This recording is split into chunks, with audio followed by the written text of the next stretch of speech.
Assalamualaikum warahmatullahi wabarakatuh. Waalaikumsalam warahmatullahi wabarakatuh. Kembali lagi di Pojok Ciputat Podcast. Yang di sini ada Bang Safar nih dari Konfaka. Iya, ada pada Konfaka PMI Komisariat Fakultas Adab dan Humaniora. Iya. Saat ini ingin mencalonkan diri sebagai Ketua PMI Cabang Ciputat ya Bang ya? Iya. Nomor berapa? Kebetulan nomor urut 1. Nomor 1. Mantap. Gimana Bang kabarnya Bang? Alhamdulillah sehat. Ya, sekarang kan memang momen-momennya Covid mana-mana nih.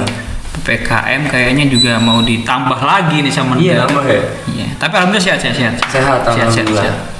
Pokoknya ya kita tetap jaga-jaga. Betul.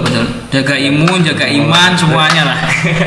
Biar tetap inian ya, tetap fit. Tetap fit dan dapat bergerak. Ya, betul. Iya. Beraktivitas.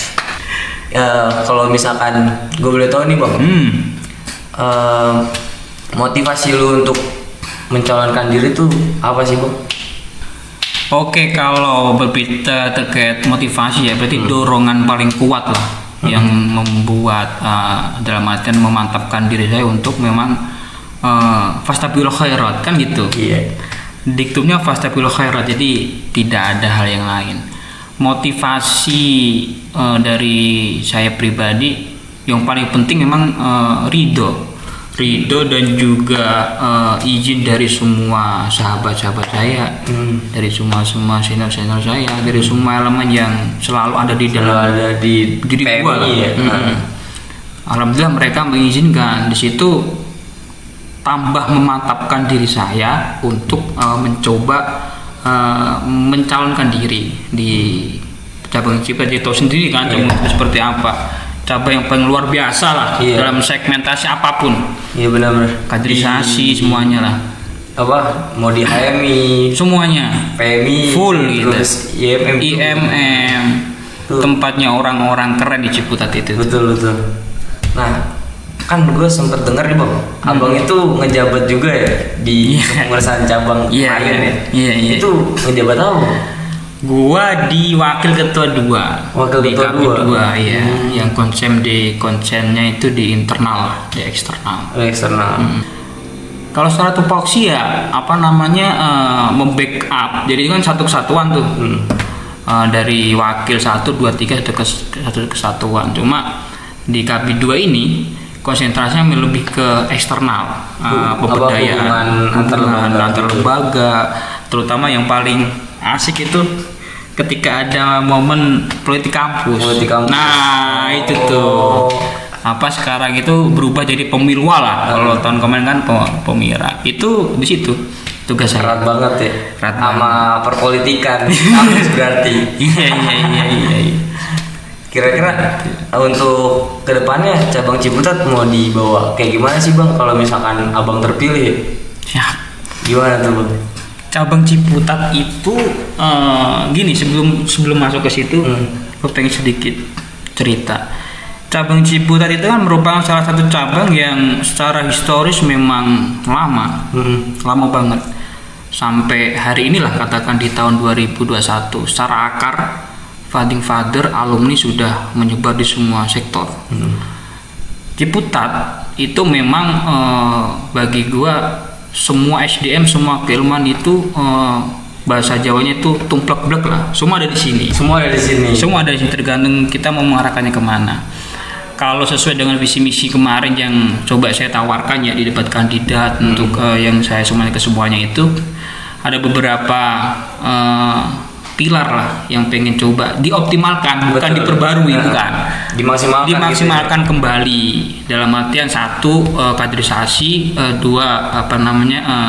bermitra eksternal, dan yang ketiga ya kompetensi. Itu paling penting saya kompetensi di era sekarang. Itu kayak gimana sih Bang kalau boleh dijabarin Bang? Yang contoh katakan sekarang kita yang tadi disebut di awal kan di era yang serba sulit. Serba sulit dalam artian di pagebluk COVID-19 ini kan luar biasa. pertemuan fisik sangat dibatasi. Betul. Dan kadang kalau kita ngelanggar dipidanakan. Betul. Kita aja ini udah harus jauh-jauh hari diiniin. Iya. Ini yang kadang kala kita kalau nggak siap gagap. Betul. Kalau nggak siap gagap. Contoh dalam hal perekrutan atau memproduksi kader kan dalam PMI Ciputat itu kan yang level pertama kan Mapaba tuh. Setelah sedikit saya riset, saya kulik dikit-dikit, saya compare antara Mapaba di 2020 pandemi ini dan sebelumnya 2019 ketika belum pandemi, ternyata secara kuantiti itu justru progres naik secara kuantitas ya. Secara kuantitas 2019 1843 per komisariat, itu data yang saya kumpulkan. 2020 ini 1986. Berarti kan ada progres seluruh komisariat yang dinaungi cabang Ciputat. Secara kuantiti gak bermasalah dong. Iya benar. Tapi secara kualitas itu perlu ditopang, di cover. Kenapa? Ya karena orang nggak pernah bertemu secara fisik. Betul. Mapaba via Zoom, yang itu yang sering saya sebut dengan generasi Zoomer lah. Orang-orang yang masuk PMII tapi di angkatan 2020 dipakai fasilitas Zoom. Itu gua nyebutnya enaknya kayak generasi Zoomer lah. Ini secara kualitas itu perlu di backup, perlu di cover. Nah, yang cover ini seharusnya cabang Ciputat. Jadi mengambil kebijakan yang terintegrasi di semua komisariat terkait kualitas. Itu yang penting. Ini banget kalau pas lagi pandemi itu kualitas itu kayak di rada-rada nggak begitu ketopang. Iya betul, sedikit bahkan kadang-kadang terlupakan. Nah, bagaimana caranya kan gitu kita pakai konsepnya. Caranya ya dengan sistem Astor Mentor ketika Mapaba dan Pasca itu kita harus mempunyai sistem itu di semua komisariat dan kurikulum yang dibentuk dari cabang Ciputat. Contoh, ini kalau kita berbicara terkait pendidikan ya. Pendidikan yang penting adalah apa? Kurikulum, ada referensi, ada peserta, ada pendidik, ya kan? Karena yang kita hadapi adalah orang yang mau kita ajar. Nah, dalam sistem pendidikan itu kan wajib hukumnya ada kurikulum, ada pakem referensi. Nah, itu di cabang sepertinya masih belum ada. Belum ada dirancang. Mungkin sudah dirancang, cuma secara pengaplikasiannya mungkin belum. Itu pengen gua fokuskan di situ. Pakem referensi. Contoh,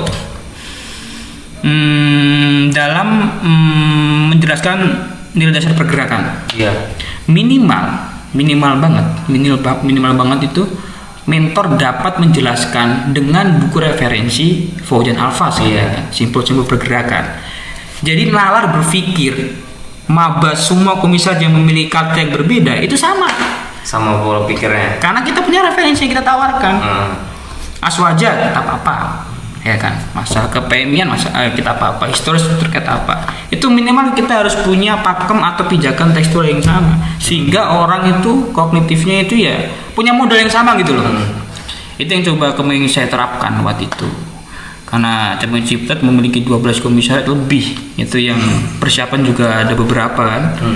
Itu perlu untuk itu biar gak timpang lah antara komisi 1 dengan komisi yang lain kayak gitu. Itu kan untuk kualitas dari ideologi ya Bang. Betul. Nah, kalau misalkan kualitas individu kader gimana sih Bang? Terkait kompetensi atau ini kita sambil ngerokok ya. Oh siap. Ini yang bikin menarik nih. Gak apa-apa ngerokok. Gak apa-apa. Orang NU itu kalau nggak ngerokok itu ditanya ke NU-nya. Ampun. Apalagi kalau nggak ngopi. Ini nggak apa-apa ini ya? Nggak apa-apa. Ini ada kopi juga. Oh siap. Mau sambil kita seduhin. Langsung otomatis berarti ya? Iya dong. Siap. Ini kopi asli Ciputat ini, namanya kopi plakat. Asik. UMKM jangan-jangan ini. Iya, bentuk usaha dari teman-teman di Ciputat juga. Nah, ini juga yang harus kita fokuskan, babak kayak gini nih. Ya silakan disuruh dulu lah biar ngobrol enak. Siap. Nih kalau misalkan kita sambil ngopi kan enak ya. nggak ini ya. Iya, nggak pusing, bisa langsung dapat berpikir 5 kali lipat lah, kira-kira begitu. Ini mudah loh bang, tinggal sudah menjadi ya, tanpa ada ampas ya, ampasnya dibuang. Nanti ampasnya dibuang. Produk asli sahabat-sahabat Ciputat. Iya betul. Hal kayak gini kan harus didorong, dalam artian harus ada apa namanya ya, benang merahnya ke tahap-tahap yang lebih baik kan gitu. Betul. Berbicara kopi nih. Tadi kan ente tanya terkait selain ideologis, yaitu kemarin kompetensi atau minat bakat kader kan. Loh, siap, terima kasih. Minat bakat kader itu harus kita perhatikan secara gini. Gua pengen urut biar rinci. Adanya OKP, apapun itu, kalau hari ini kita berbicara terkait pergerakan. OKP ini ada karena rumahnya ada apa itu kampus. Ya dong. Embrio dari itu kan kampus. Kalau gak ada kampus, ya kita nggak punya pergerakan. Karena Korea kan mahasiswa tuh. Sekarang kampus sudah mengalami progres yang sangat luar biasa. UIN sebentar lagi akan berubah menjadi PTNBH. Ini sudah menjadi kursus yang sangat serius. Di tahun 2017 sudah dimulai itu, Bu Amani ketemu dengan Fauroji, menteri yang kemarin sekarang juga sudah didiskusikan ulang sama Gus Menteri terkait persiapan UIN berubah menjadi PTNBH. Ketika UIN berubah, rumah kita berubah, kita wajib hukumnya untuk adaptasi biar kita gak ketinggalan. Oh iya bang, sebelum jauh nih bang, PTNBH itu apa tuh bang? PTNBH itu perguruan tinggi berbadan hukum. Jadi lepas, bukan dari Kemenang, otonom sendiri. Itu dia dengan apa namanya, kalau ketika sudah mencapai PTNBH, jadi kita bisa berkolaborasi dengan semua kampus bahkan di luar negeri. Tapi banyak hal-hal yang berbeda, nomenklatur berubah. Struktur UIN berubah. Ini kan semua harus kita rembukan, kita bikin formulasi yang paling pas. Iya.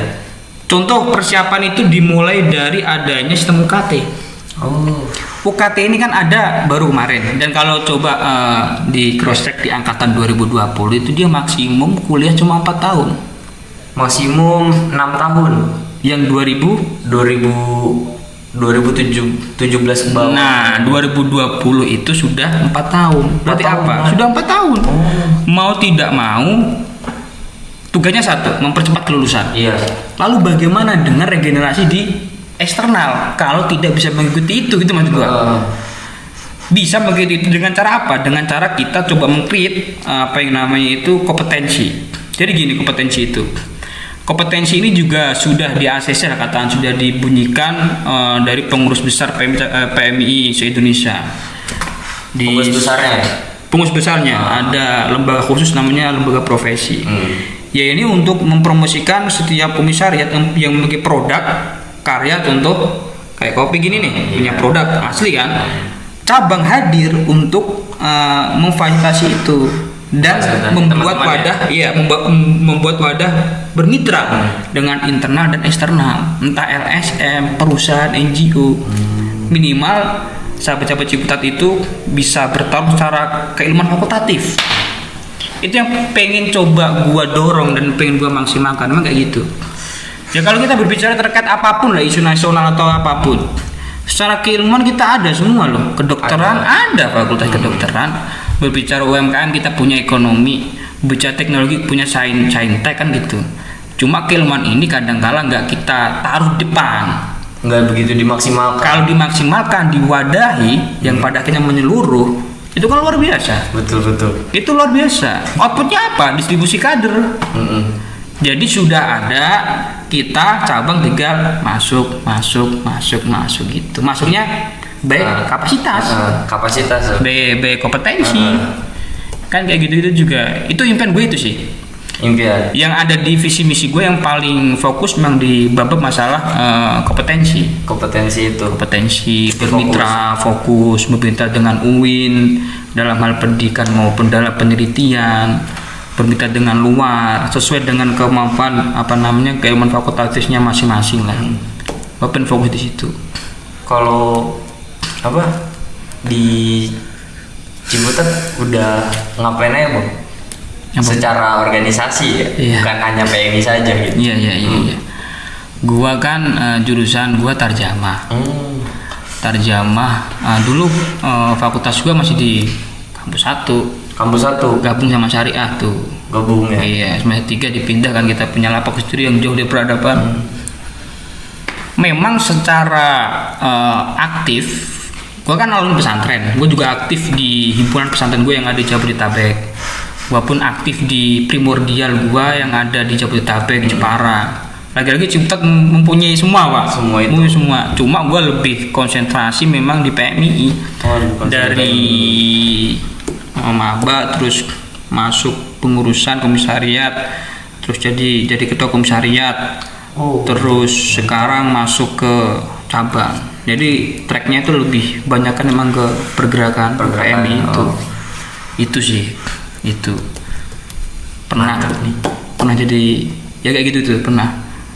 Iya, basah kuyup ya di pergerakan ini. Iya. Berarti gitu. Penting banget ya Bang ya, organisasi buat Abang. Penting banget. Sangat penting. Karena apa tuh Bang? Sangat penting. Jadi di organisasi itu gua banyak belajar terkait apapun, manajerial, organisasi, memanage konflik, apapun. Jadi apa-apa yang gua dapat di pondok dulu ternyata seaplikatif gua dapatkan di organisasi itu. Banyak beberapa literasi yang ketika iya ternyata dulu gua disuruhin nama kayak gua, ternyata ini medan gua, ini perjuangan lah. Iya. Perjuangan dan pergerakan. Karena bagi gua organisasi itu menjadi apa ya, fardu kifayah. Ya. Kebutuhan primer lah kalau gua ya. Kebutuhan primer. Ya gimana kita coba ngelihat, kalau kita kan sama-sama Islam. Iya. Bagi gua sosok leader yang paling bagus itu dan tidak akan pernah tergantikan ya Nabi Muhammad. Iya. Gua belajar dulu namanya Sirah Nabawiyah, ya kan? Bagaimana ketika Nabi minoritas, ya nggak sih? Coba membuka hal yang baru. Ketika sukses, jangan dilupakan. Nabi merekrut generasi tua. Yang paling top siapa? Abu Bakar. Harus ada yang garang juga, baraknya matanya. Umar direkrut. Itu pun nggak cukup. Harus ada pemodal dong. Utsman masuk. Pedagang. Nggak cukup juga, harus ada generasi muda. Beliau bisa membaca itu loh. Akhirnya apa? Fathul Makkah. Iya dong. Benar. Nah, betapa pentingnya organisasi. Penting ya, berarti semua elemen tuh bergerak satu asumsi. Dan ranahnya itu kebijakan. Jadi gini, gua selalu dituntut untuk menjadi orang yang bermanfaat dalam segmen yang kecil maupun yang luas lah, anfa'um linnas katakan. Itu perintah dan dari kiai gua bisa melakukan itu dengan cara apapun. Semisal kita gak punya apa-apa, gak aktif di organisasi, ya gua bisa mentransfer itu dengan lo katakan, tapi secara personality, hanya personal, nggak domino, impactnya nggak luas. Tapi bagaimana ketika gue memiliki tempat dan gue bikin satu kebijakan, maka impactnya adalah luas. Iya dong, anfa'ul linnas gue dapat dong. Itu yang gue pengen tuju. Saya mulia sekali. Nah itu karena kebijakan itu, karena kan gue dari bawah nih. Ketika gue dapat apapun atau suka apapun dari orang, gue akan berterima kasih ke dia. Gue senang. Itu kalau suruh dong, gue senang dan gue akan mendoakan dia katakan. Betul. Kalau impactnya luas, maka orang tua gue juga suka sama dia, ya kan? Bapak gue segala macem, ya kan? Bahkan sampai nanti di tahun-tahun pun akan tetap diingat. Kalau yang diambil adalah kebijakan. Iya, karena terusnya kebijakan itu. Karena kita gak bisa berbuat, bisa sih lewat podium katakan, dengan ceramah-ceramah efektif, tapi impactnya kurang menyeluruh. Hanya satu arah ya. Kalau lingkupnya diperbesar, Presiden Indonesia, dia punya niat baik untuk anfa'ul linnas katakan, dengan ya tujuannya itu, bikin aja satu kebijakan dulu. Berapa juta yang merasakan? Itu amal jariah. Iya dong. Kebijakannya menguntungkan banyak umat. Itu kalau contoh skalanya luas, berapa juta yang merasakan itu amal jariah ya. Ketika itu udah terjadi, gua mau dikatakan mau mati kapan siap. Karena gua udah melakukan itu bagi gua udah hal yang sangat, bagi gua itu menjadi hal yang sangat memuaskan. Sebelum itu ya entar dulu lah, matinya entar dulu. Kalau itu udah selesai itu kayak gitu-gitu. Dan itu tercipta ketika gua berdinamika di organisasi, terlebih di Ciputat, terlebih di PMI. Soalnya kan gue juga punya temen-temen yang rada kurang berminat untuk berorganisasi. Itu mau di internal kampus atau eksternal kampus itu minim lah. Itu kalau menurut abang kayak gimana sih orang-orang yang studi kasus kayak gitu tuh sudah mulai ada ketika di tahun 2019. Kenapa gue bicara kayak gitu? Karena gue coba mengambil sampel-sampel dan mengambil tadi yang gue sebut kuantitas. Katakan dari 8.000 orang yang masuk UIN, berapa yang masuk organisasi? Sisanya netral. Ini kerugian untuk semua UKP. Iya dong. Kenapa kok kultur itu ada? Kenapa kok semakin didegradasi dalam hal masuk ke PMI ya? Karena terusnya itu formasinya ya beda. Orang bergenerasi dari yang nggak pandemi sekarang ada generasi Zoomer, pendekatannya berbeda. Harus ada pembaruan, harus ada peremajaan. Iya kan? Sekarang orang lebih paham ketika ditampilkan video berapa detik, contoh TikTok, daripada penjabaran panjang lebar. Iya dong. Iya benar. Ini kan gejala-gejala yang sekarang terjadi. Organisasi harus dengan cepat mengadopsi itu. Soalnya degradasi banget bagi budaya di Ciputat ya. Iya. Kan gue cukup banyak lah ya kenalan dari tante gua, ada yang alumni UIN juga temannya. Tuh karena Ciputat tuh erat dengan diskusinya, dengan organisasinya. Itu berarti saat gue masuk ke UIN kok perubahan ini sangat terasa ya. Yang harusnya dinamika organisasi ini yang terlihat ini malah kok orang pada antipati untuk masuk organisasi gitu. Iya. Itu kayak suatu keresahan juga gitu. Coba biar gini ya, coba kita ambil sampel satu fakultas katakan kedokteran. Kita harus punya formula yang berbeda di kedokteran. Gak bisa disamakan ketika di adab, gak bisa disamakan ketika di di dirosat. Nah hal kayak gini kan pemetaan mulai pendekatan persuasifnya pakai apa, covernya pakai apa, itu kan juga harus dengan hal yang berbeda. Ini bisa terjadi ketika dari cabang Ciputat memiliki panitia khusus dalam hal kaderisasi. Tugasnya apa? Tugasnya adalah untuk memotret, melihat, membersamai, ya kan, menggandeng komite komisariat yang memiliki yang berbeda. Jadi ada pansus nih, tim khusus yang konsentrasi dalam hal itu. Nah ini juga sebaiknya dibentuk di cabang Ciputat. Orang-orang ini ya orang-orang yang sudah minimal PKD dan PKL lah. Jadi bikin kurikulum, pendekatannya seperti apa. Di sini berbeda dengan situ. Apa yang bisa dijual, katakan hari ini kenapa PMI selalu gak pede kalau gak dijajarkan dengan NU. Iya dong, padahal yang masuk di PMI gak semua alumni pesantren. Iya kan? Semuanya NU juga. Gak semuanya NU juga. Justru kalau PMI selalu dekatkan dengan NU, bagi gue itu hal yang kurang baik. Kenapa? Kita membatasi orang. Bagaimana kita mau berdakwah mengenukan orang kalau kita sudah batasi yang masuk hanya NU. Sepakat ya? Makanya kan itu benar-benar harus general Pak, dengan treatment yang berbeda.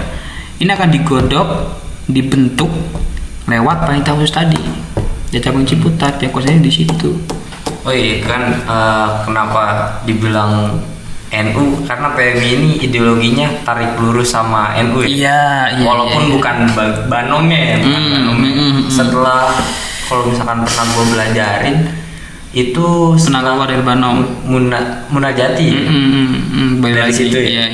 Lepas dari ini dari NU. Kemudian di terakhir masuk lagi sepertinya entah gimana itu secara formil belum muncul penjelasannya dari PB. Karena kan mau nggak mau secara secara keturunan nih kita kan benar-benar lahir dari rahim NU. Tapi kalau hari ini PMI memiliki beberapa konsep yang kalau kita di Banom seakan-akan nggak bisa bebas, jadi ya itu. Tapi banyak plus minusnya lah. Kalau kita nggak masuk Banom ya kita sering katakan menyalahkan orang senior sendiri gitu, kita kira-kira gitu lah. Kita juga banyak plus minusnya. Tapi gue apapun itu PMI harus pede dan gak harus selalu membawa NU. Bagi gue ya, karena kita ada jalur dakwahnya. Gimana kita mau ngajak orang kalau kita udah bahas gitu hanya NU, membatasi diri? Iya, itu maksud gue, harus pede. Gitu. Kalau misalkan membatasi diri kan kayak udah kayak golongan itu saja. Ya, yang lainnya akhirnya kan gak cover. Belum yang lain. Jadi sekatan-sekatan itu ya bagi gue harus coba diterapkan dengan hal yang baru lah, dan berani, dan harus berani. Mantap banget ya, harus berani. Kalau misalkan gak berani ya kayak udah gitu dia aja orangnya gitu ya. Iya harus berani. Tantangannya itu sih, harus berani. Terakhir nih Bang, gue pengen nanya terkait kan Abang dari awal masuk kampus berprosesnya fokusnya di PMI. Iya. Bagi Abang PMI itu apa sih? Bagi gua PMI itu rumah. Bagi gua PMI itu tempat berproses. Bagi gua PMI itu tempat gua mendapatkan banyak sekali networking sahabat-sahabat yang bagus. Apapun bagi gua ya PMI segalanya bagi gua ya. Dalam hal positif. Karena gini, PMI itu menjadi salah satu OKP yang memiliki mandataris katakan untuk menyebarkan paham-paham Nahdiyah di level kampus. Kampus berbeda dengan kampung, berbeda dengan perkotaan, yang mana di kampus kan memiliki nalar kritis. Kita dituntut untuk bisa minimal masuk ke dalam ranah itu, kan gitu kan. Berarti kan lagi-lagi daya pikir kita yang diuji. Targetnya insan akademis ya. Insan akademis. Kalau bahasa kita ulil albab lah. Ulil albab. Jadi kognitif settle, nurani mantap, ya kan. Plus pengaplikasian, ya kan, amal soleh. Itu namanya ulil albab. Peka terhadap sosial. Dikit pikir amal soleh. Amal soleh. Trisula itu memang selalu dikencengkan di dalam diri setiap kader dari PMI itu sendiri. Betul.